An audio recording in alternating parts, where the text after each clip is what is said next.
Hello and welcome to a tutorial of Hieroglyph Historian. This is a solo game where you challenge yourself to make words from letters. The game is set in 1922 and you play as an archaeologist who gets trapped in a tomb. To escape, you need to use these parchments to decipher these hieroglyphs. The goal of the game is to score as many points as you can by creating words of 4 or more letters using these parchment cards. These letters correspond to a number of purple symbols known as the Eyes of Horus. These allow you to collect these hieroglyphs if you have at least the same number of symbols as the number on the card. There are 2 different types of hieroglyphs, symbols and values. Your final score will be a multiple of the value and the volume of symbols that you have collected. Score as high as you can to escape the tomb and check against the scoring table in the rulebook to see what level you have achieved. To set up the game, first of all, shuffle the hieroglyphs deck and reveal the top 2. This is your hieroglyphs area, and you may have up to 5 revealed cards in that area. Next, we find the Rosetta Stone card, and for an easy game, we use this side, replica rock, and place it nearby. Then take the parchments deck, shuffle it, and discard the top 3 cards. This will be our discard area. Then take the calendar card, make sure that round 1 is facing up to begin with, and put it at the back of the deck. The game consists of 4 rounds, and in each round there is a study phase and a decipher phase. During the study phase, we're going to work through this deck to collect parchment cards by building words using visible letters.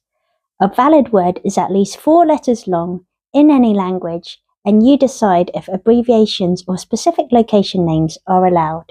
On each turn, you have 3 main options. Firstly, you could store a card, and you do this by turning it sideways.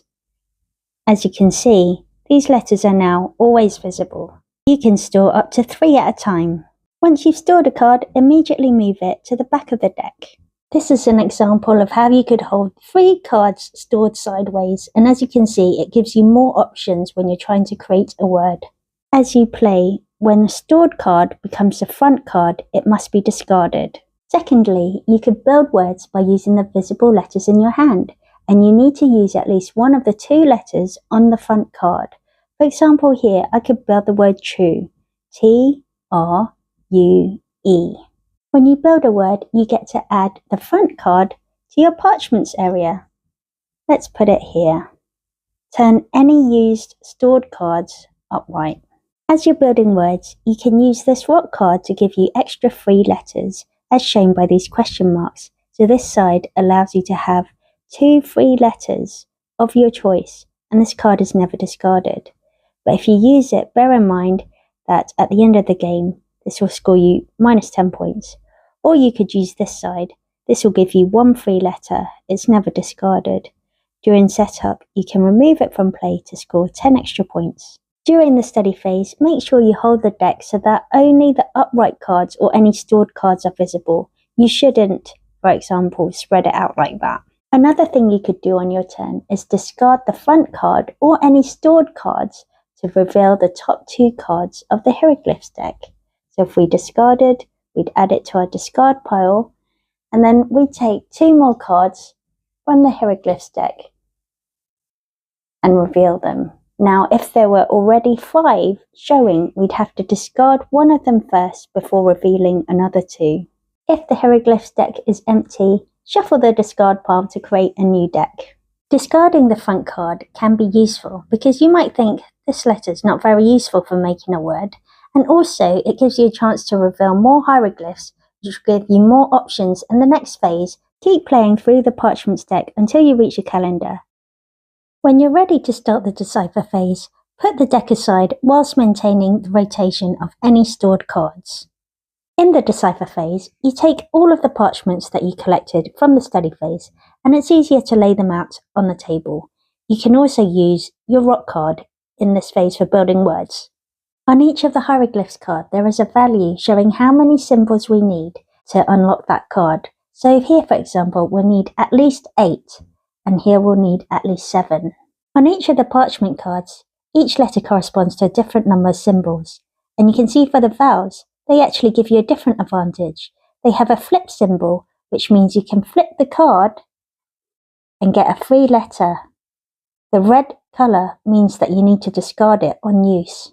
You will also discard the first letter of the word that you build, and the word needs to be at least 4 letters long and valid in other conditions as per the study phase. If you use the rock card to build a word and it is the first letter of the word you build, you don't discard the rock card.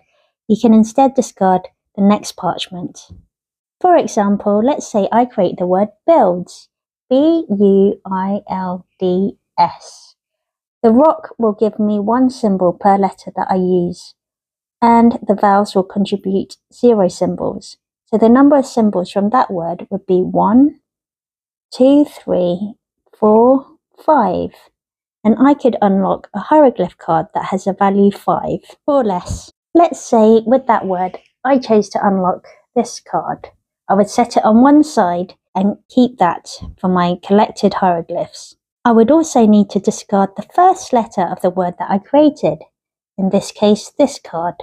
I could then continue to build more words with my remaining parchments, or I could end the decipher phase. At the end of the decipher phase, take the calendar and orient it to the next round. Then put it to the back of the deck.